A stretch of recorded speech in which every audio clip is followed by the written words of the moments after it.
सूरज एक पढ़ा लिखा लड़का जिसकी कभी ख्वाहिश थी अपने परिवार को किराए के घर से निकालकर अपने खुद के घर में ले जाने की। इसी कोशिश में वो दिन रात मेहनत करता था, पर उसे और उसके हंसते खेलते परिवार को न जाने किसकी बुरी नजर लग गई कि सूरज और उसका पूरा परिवार पिछले 2 सालों से जेल में अपनी जिंदगी काट रहा है। सूरज, तुम्हारी वजह से आज जेल की लाइब्रेरी में फिर से कैदियों ने आना जाना शुरू कर दिया है, वरना ये सब कैदी तो सारा दिन बस जेल में गुंडागर्दी ही करते रहते थे। मजाल है कि कोई पढ़ाई भी कर ले। सर, मैं तो बस यही चाहता हूं कि जब तक इस जेल में मैं और मेरा परिवार है, हम सब किसी न किसी काम में ही अपना ध्यान लगाएंगे ताकि हम इस बात को भूल जाएं कि हम जेल में हैं। तुम और तुम्हारा परिवार सचमुच इन सब कैदियों के लिए मिसाल है।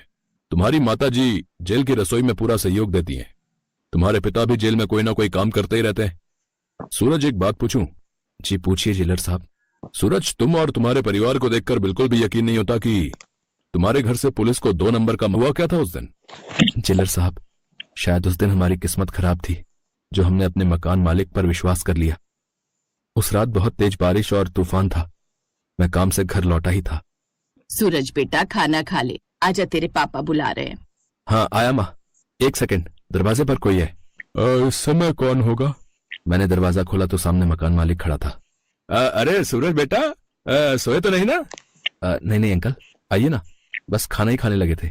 अच्छा, आइए किशोरी लाल जी, खाना तैयार है। अरे नहीं मैं तो बस खाकर आया हूँ। वो क्या है, मुझे एक काम था। मैं धर्मपत्नी के मायके जा रहा हूँ, हम 2 दिन बाद लौटेंगे। ये अटैची रखवानी है। मेरा एक ग्राहक अपनी अटैची गलती से दुकान पर छोड़ गया। हम यहाँ होंगे नहीं, वो कल आएगा तो आप ये अटैची उसे दे देना है। हाँ, क्यों नहीं अंकल जी, लाइए। उसके बाद कुछ देर धोखेबाज किशोरी लाल ने बात की और अटैची देकर 2 दिन के लिए परिवार के साथ बाहर चला गया। उसी रात पुलिस ने घर में छापा मार दिया। हम गिड़गिड़ाते रहे कि हम निर्दोष हैं, ये अटैची हमारी नहीं है, पर पुलिस ने हमारी नहीं सुनी। वो घटिया किशोरी लाल साफ साफ बच गया क्योंकि अटैची हमारे घर से बरामद हुई थी। जेलर साहब, मैं अकेला सजा काट लेता, पर मेरे बूढ़े माँ बाप भी इस जाल में फंस गए। पुलिस ने मेरे पूरे परिवार को दोषी मान लिया। आज मेरे माँ बाप, मेरा पूरा परिवार जेल में है। चिंता मत करो सूरज, एक न एक दिन किशोरी लाल को उसके किए की सजा जरूर मिलेगी।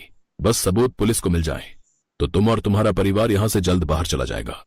सूरज की आंखों में आंसू आ जाते हैं जब वो अपने माता पिता को निर्दोष होते हुए भी दोषियों की तरह सजा काटते देखता है तो उसकी आंखें भर आती हैं। सूरज की माँ जिन औरतों के साथ जेल में रहती है, वहाँ एक माँ और बेटी भी बंद है और वो भी बिना किसी दोष के सजा काट रही हैं। अचानक उस औरत की तबीयत खराब हो जाती है। जेल के डॉक्टर को दिखाया जाता है, पर इनके पास अब ज्यादा समय नहीं है। इनकी बीमारी बरसों पुरानी है जिसका अब कोई इलाज नहीं। सॉरी। मेरी गीता का ख्याल कौन रखेगा? इस जेल से निकलने के बाद मेरी बच्ची अनाथ हो जाएगी। माँ, तुम्हें कुछ नहीं होगा माँ, कुछ ही महीनों की तो बात है, फिर हम इस जेल की कैद से बाहर निकल जाएंगे। नहीं गीता, मेरे पास अब ज्यादा समय नहीं है। सुशीला बहन, इस जेल में मैंने हमेशा तुम्हें अपना माना है। मेरी बेटी गीता का ख्याल रखोगी ना? इसे हमेशा अपने साथ रखना। हो सके तो मेरी बच्ची को अपनी बहू बना लो। चिंता मत करो गायत्री, अब से गीता हमारे घर की बहू है। हम यहीं जेल में इसी समय सूरज और गीता की शादी करवाएंगे। मेरे इस फैसले से तुझे तो कोई आपत्ति नहीं है? नहीं माँ, मुझे कोई आपत्ति नहीं है। मैं जानता हूँ गायत्री आंटी और गीता भी हमारी तरह बदनसीबी से इस जेल की सजा काट रहे। गायत्री आंटी ने अपनी जान बचाने के लिए आज से 15 साल पहले अपने पति को मारा था, पर वो एक हादसा था। अगर ये उस समय अपना सुहाग देखती तो अपनी बेटी को खो देती। मुझे आज भी याद है, गायत्री बहन को जब सजा हुई थी तब गीता 7 साल की आई थी। गायत्री बहन पर अपने शराबी पति की हत्या करने का इल्जाम था। उस समय गायत्री बहन ने अपनी बेटी को साथ रखने की अपील की थी। बेचारी दोनों माँ बेटी तभी से चुपचाप इस जेल में दिन काट रही हैं। मैंने सब सुन लिया है सूरज बेटा, तुम्हारी और गीता की शादी जेल में धूमधाम से होगी। गायत्री की आंखों में खुशी के आंसू थे। कुछ ही घंटों में सारे कैदी शादी की तैयारियों में जुट जाते हैं। उसी शाम सूरज और गीता की शादी संपन्न हो जाती है। सूरज और गीता सबका आशीर्वाद लेते हैं। गायत्री के हाथ अपनी बेटी और दामाद को आशीर्वाद देने के लिए उठे थे और आशीर्वाद देते हुए ही गायत्री की गर्दन एक तरफ लुढ़क गई। गायत्री दुनिया को छोड़कर चली गई। पता तो था कि जाना है उसने, पर माँ तो माँ होती है। चुप हो जा बेटी, आज से मैं तेरी माँ हूँ, चुप हो जा। चलो शांति से इस दुनिया से गई, वरना बेटी की चिंता में उसकी सांसें अटकी हुई थी।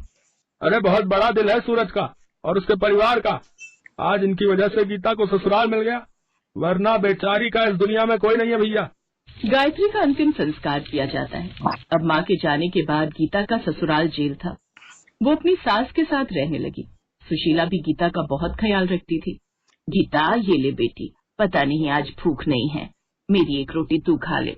पर माँ जी, आपने तो सुबह भी कुछ नहीं खाया था। ठीक है, तो फिर आधी आधी मिलकर खाएंगे।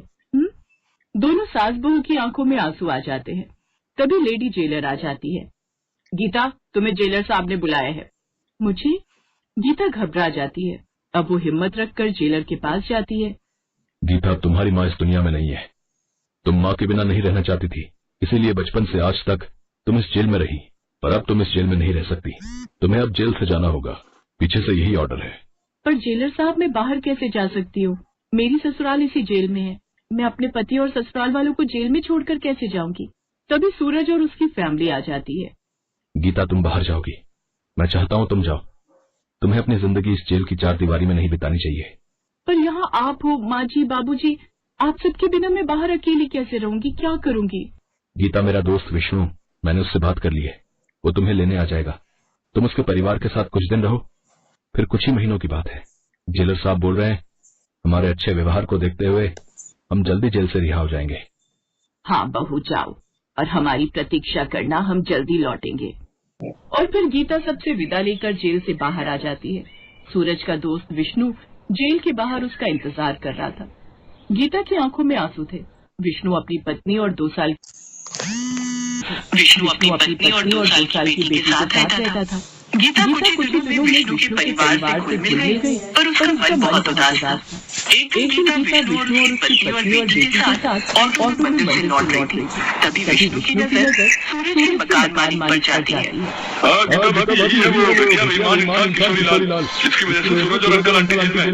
किशोरी लाल बदमाश से कुछ सामान देकर पैसे ले रहा था। सच्चाई सामने आ जाती है। गीता पुलिस स्टेशन जाती है और आखिरकार गीता की मेहनत सफल होती है। उस आदमी ने पुलिस के डर से अपना गुनाह कबूल कर लिया और फिर असली गुनहगार किशोरी लाल जेल में था। गीता, आज तुम्हारी वजह से मेरा परिवार निर्दोष साबित हुआ। हमारे ऊपर लगे सारे इल्जाम झूठे थे, ये अदालत में साबित हो गया। हाँ बहू, आज तुम्हारे कारण हम सम्मान की जिंदगी जी सकते हैं। विष्णु, जिसका तेरे जैसा दोस्त हो, उस दोस्त पर आज भी नहीं आ सकती। थैंक यू मेरी यारा। भगवान, आपका लाख शुक्र है। आपने हमारी प्रार्थना सुन ली। हमारे परिवार की खुशियाँ फिर लौट आई। सूरज ने दोबारा नौकरी करनी शुरू की और धीरे धीरे फिर सब कुछ ठीक हो गया।